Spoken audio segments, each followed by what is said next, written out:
because as you know, and I know I'm cited in a few places in your book, I am very anti-cancel culture, or I have been very anti-cancel culture. You got it from both sides. We're actually almost like proud of you for that you got canceled by the left and the right. I did. I've had both sides come after me. It's a badge of honor. But I've said, even before this whole thing with Israel, I'm not opposed to seeing it used against the people who push it the most, just because the left hasn't learned its lesson.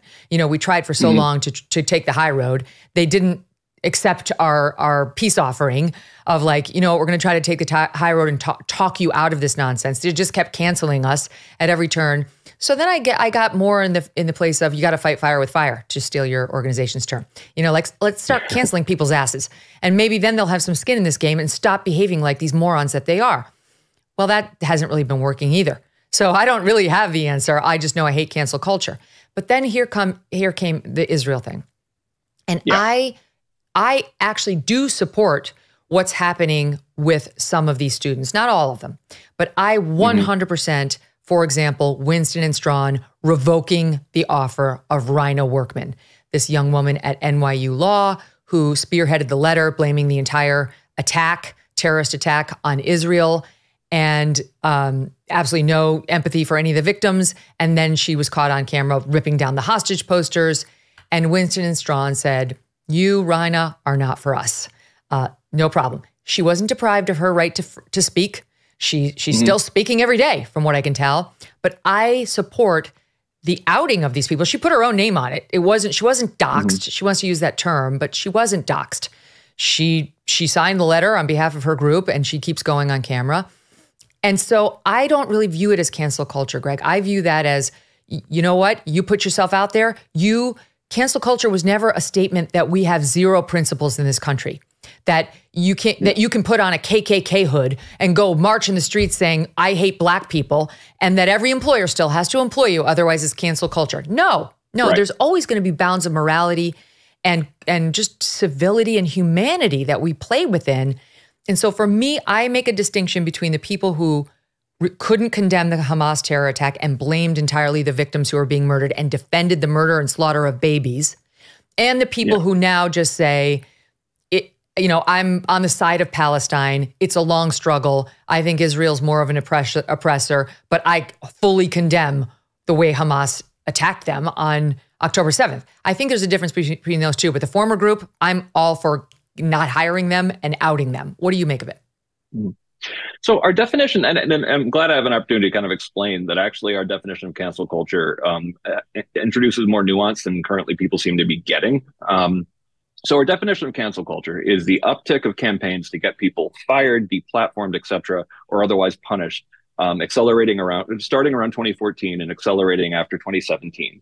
For what would otherwise be First Amendment protected speech. And we say this in the appendix because we don't want to bog the whole thing down. But what we're getting at is as an analog to public employee law, basically saying if it couldn't get you fired as a public employee, because there are protections for the private right of citizens to speak as public employees, then we count that as cancel culture. Usually the cases are pretty easy. And so, for example, as far as, an example that we do think is cancel culture, like unequivocally, is the professor who lost his job at a journal for retweeting something that was a kind of a snarky Onion headline talking about, being critical of killing Palestinian kids. And even though they argued that there were other reasons why it was fired, if the straw that broke the camel's back was merely expression or retweeting, an Onion headline, we count that as cancel culture. When you get to the situation of, people ripping down posters and that kind of stuff, that's not protected speech. And if I saw that as an employer, I'd be like, wow, I'm not sure I can hire somebody because that's mob censorship. Like, I'm not sure I want that person. If you get to the situation where you're just talking about someone's expression of opinion, but like you pointed out, when you do the analog to public employee law, one thing that is kind of consistent is if people become aware of the fact that the person they're hiring might be a raging racist or anti-Semite, then actually the laws exist in case law. They actually say, no, actually, that's a situation where you can get rid of somebody. And I think that in a lot of these cases, you're talking about, trying to work at firms that might actually even have Israeli clients. So we take it on a case-by-case basis, but we do work a lot of nuance into our definition by incorporating public employee law.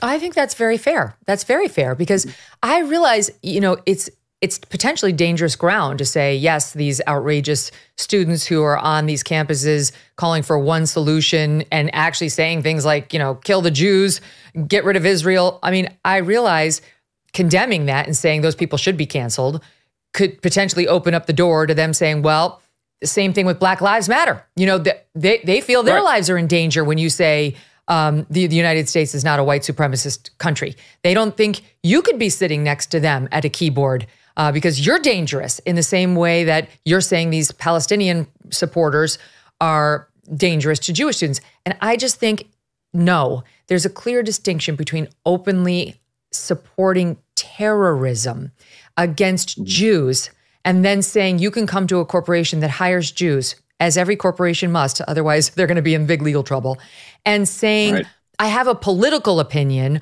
or a cultural opinion that you may find offensive, that no one could legitimately argue endangers anyone. And 2 points of clarification that I really want to make, because I forget to make this point all the time because I take it so much for granted. I'm a First Amendment lawyer, but I also argue for a culture of free speech. And we talk a lot about a culture of free speech.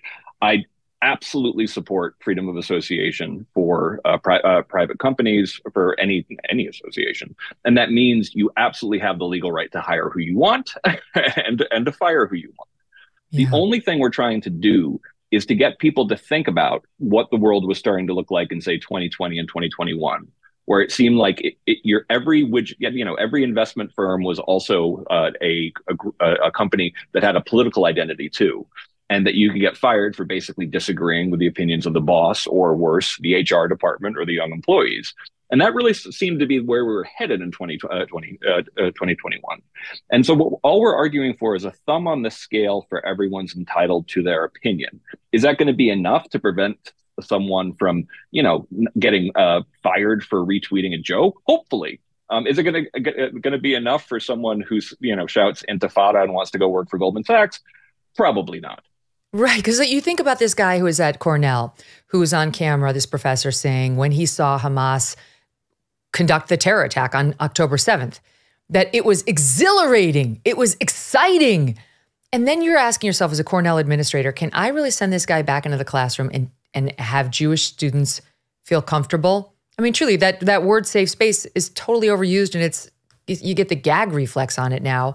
But I genuinely can see how a Jewish student would not feel safe sitting in the classroom of a man who said it was exhilarating to watch Hamas kill all those innocent Israelis. Like, I can see it for real.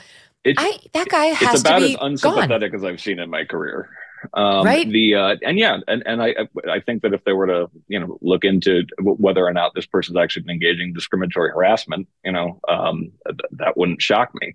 I will say that if that's all he did, it's protected, and fire absolutely.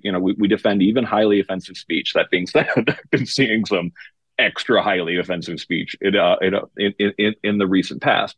But take a look at what's happening with Amy Wax at Penn, for example. That was a case where some of the controversial stuff she said about affirmative action led she's against the it. University. Yeah, she said something like she said. Is she the one who said something like blacks continue to be at the bottom of the class? And I think it's as a result of affirmative action. Yeah. She said that, I think, on the Glenn Laurie show. And that was one of the main arguments. But she's always been against affirmative action. This has been... So is he. Yeah, well, totally. And that's been a longstanding position. And students argued that, black students argued that they didn't want to have to take a mandatory class with her. Now, if they try to fire Amy Wax, you bet that is a fire case. And we're gonna fight in that case. The decision to say that to no longer make her class mandatory, we're like, okay, that might be more kind of like something that would be hard to argue against. But in terms of the double standard, though, like the fact that they, I mean, you would think that students being like, "Oh yeah, the Hamas attacks were exhilarating," would basically be getting rid of forever the idea that these are, super sensitive people who care about microaggressions. That all makes that look like a big fat lie.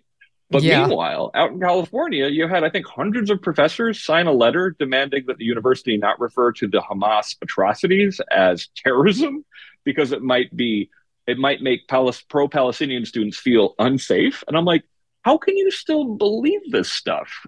It's been shown to be completely untrue in other contexts, but none of this seems to get through somehow. Some people take CBD for better sleep or less stress and more calm. Some take it for pain relief, better energy, or better focus and concentration. Today, I want to tell you about CB Distillery and their over 2 million satisfied customers. According to a poll of their customers, 90% reported that they sleep better with CBD. 81% said CBD helps with stress, and 80% said CBD helps with aches and pains after physical activity. If you struggle to get a good night's sleep, if you're dealing with too much stress and could use a little calm in your life, if you suffer from pain and discomfort, especially after physical exercise, you could give CBD a try from cbdistillery.com. Use my 20% discount by visiting cbdistillery.com and entering my initials MK to get that discount. No prescription is required. cbdistillery.com, promo code MK for 20% off. Hey, thanks so much for watching. If you like what you just saw, hit the subscribe button for more clips and full episodes.